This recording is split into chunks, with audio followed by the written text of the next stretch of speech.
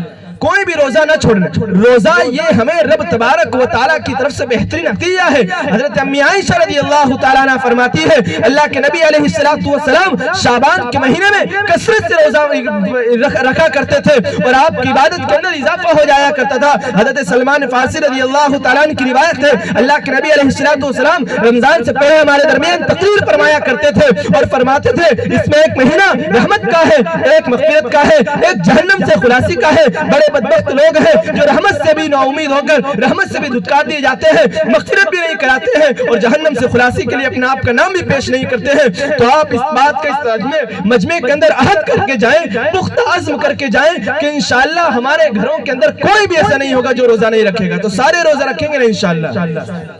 رکھیں گے نا انشاءاللہ؟ پکی بات ہے۔